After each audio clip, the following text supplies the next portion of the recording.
All right, thanks for joining me. In today's video, what we're going to do is we're going to take a look at why the SPY or the indexes and the market typically just continues to ride and go up and up and up. So stay tuned. I'm going to share with you some insight.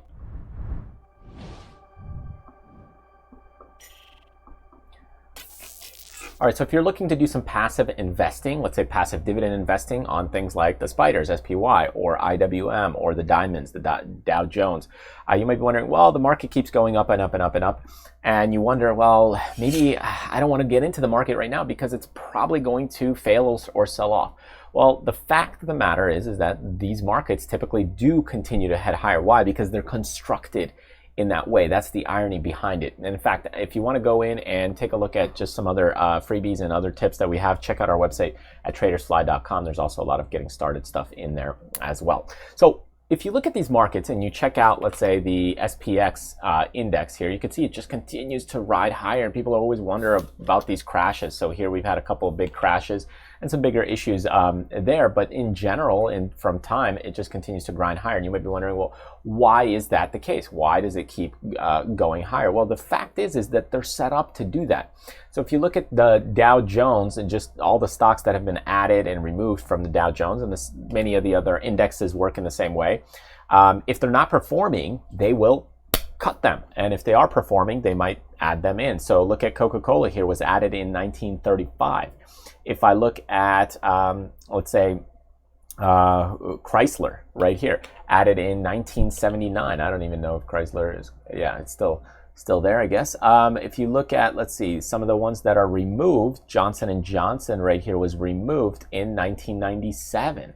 So you can see what happens here is that with time, some get added and some get removed. So it's just kind of a mixed bag, right? AT&T was added in 2004. And then Verizon was removed at that time. So they kind of rotate and switch them out. And then, where is it? Here's AT&T again. So you see here kind of what's happening and what's going on is they're just rotating. There's two AT&T time frames where I guess it got added and removed and so on. So this is kind of what goes on within these, is they don't make that decision lightly.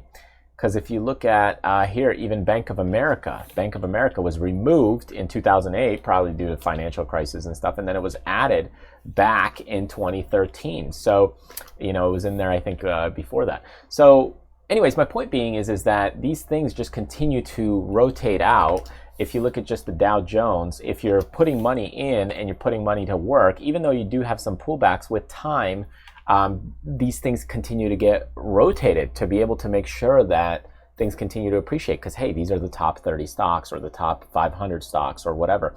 So if you look at just the Dow Jones on what's going on with the current names, and you can see right here, you've got American Express, Amgen, Apple, Boeing, Caterpillar, that kind of stuff.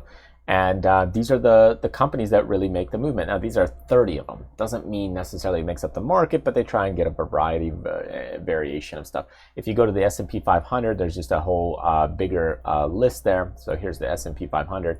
If we look at the most expensive one, it's Google right there in the S&P 500. So you could see here, actually, I think I got a scan in there. There we go, Amazon or NVR, see? Amazon here is one of the top, more popular one, and there's just many more in there as well.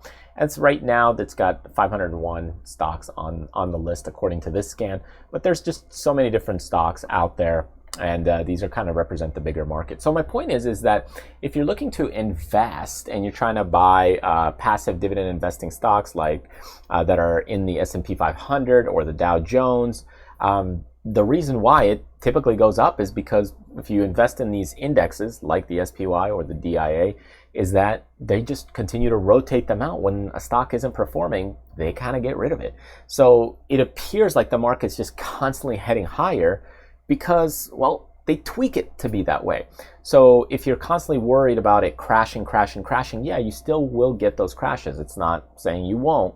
But over time, in the long scheme of things, you're looking at really just tweaking the companies within those areas. They're trying to merge out of the bad companies. So imagine like if you've got the best of the best breed or the best companies in this basket, well, if all of those companies failed economically, well, we probably would be in a very, very bad situation in either the United States or in the rest of the world, because those companies make up a lot of money and a lot of influence as far as services and products go to the rest of the world. And it'll create a domino and butterfly effect for everything else. So in the case, my point being is that looking at passive dividend investing, one of the reasons why it works so well, especially if you're investing in some of the bigger indexes, ETFs, that kind of thing, is just because they're set up that way as they cut out the garbage and bring in stuff that actually is more profitable or winning or continues to go up or has a substantial good business model that